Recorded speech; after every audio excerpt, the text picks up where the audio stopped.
kelas 11 sebagai moderator pada materi sesi 1 kali ini.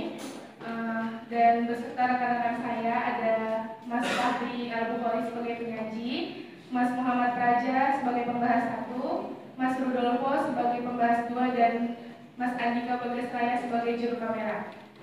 Langsung saja untuk penyaji, saya persilahkan untuk segera membahas materi 1.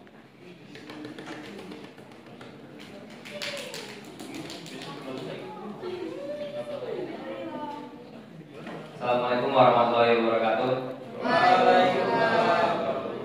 Saya akan membacakan 5 poin penting pada materi 1 yang berjudul capaian penyediaan sumber tora dari kawasan hutan.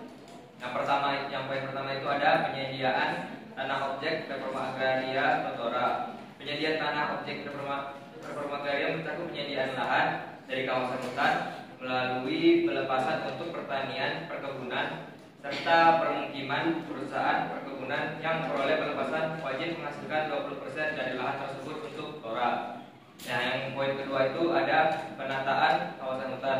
Penataan kawasan hutan dilakukan melalui pengadaan tanah untuk reforma agraria, perhutanan sosial, perubahan fungsi kawasan hutan, serta penggunaan kawasan hutan yang telah dikonversi atau yang sudah ditempati masyarakat sebelum adanya regulasi.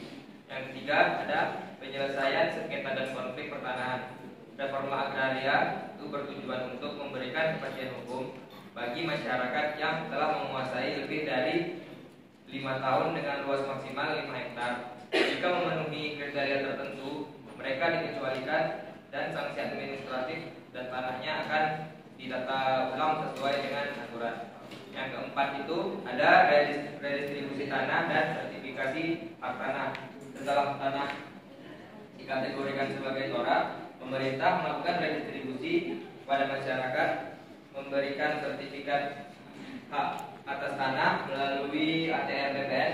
Proses ini bertujuan untuk meningkatkan kesejahteraan masyarakat serta mencegah konflik agraria yang terjadi di masa depan.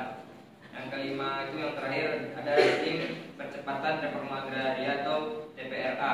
Implementasi reforma agraria dikoordinasikan oleh tim percepatan reforma agraria atau TRPA yang terdiri dari berbagai kementerian lembaga seperti Kementerian ATR BPN, Kementerian Lingkungan Hidup dan Kehutanan, Kementerian Perekonomian, serta aparat penegak hukum untuk memastikan proses berjalan sesuai dengan peraturan perundang-undangan.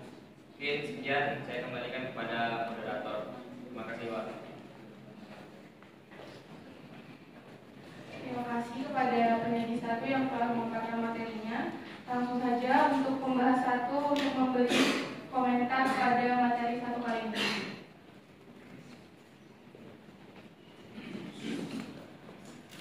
Oke, assalamualaikum warahmatullahi wabarakatuh. Waalaikumsalam warahmatullahi wabarakatuh. Di sini saya mau mengomentari punya Mas Fahri tadi, yang poin nomor 2 yaitu penataan kawasan hutan. Berdasarkan jurnal yang berjudul Reforma Agraria, Sinkronisasi Tora dan Perhutanan Sosial, menyatakan bahwa kebijakan penataan kawasan hutan tidak hanya fokus pada pengadaan tanah untuk tora, namun juga mencakup pelaksanaan perhutanan sosial, perubahan fungsi kawasan, dan pengelolaan lahan yang telah dihuni masyarakat. Hal ini bertujuan untuk mengintegrasikan aspek sosial, ekonomi, dan lingkungan agar tercipta tata kelola hutan yang optimal dan mengurangi potensi konflik. Adapun proses inventarisasi dan verifikasi penguasaan lahan oleh masyarakat merupakan kunci yang memberikan kepastian hukum dan perlindungan atas hak masyarakat lokal sesuai dengan Perpres nomor 62 tahun 2023 tentang percepatan pelaksanaan reforma agraria.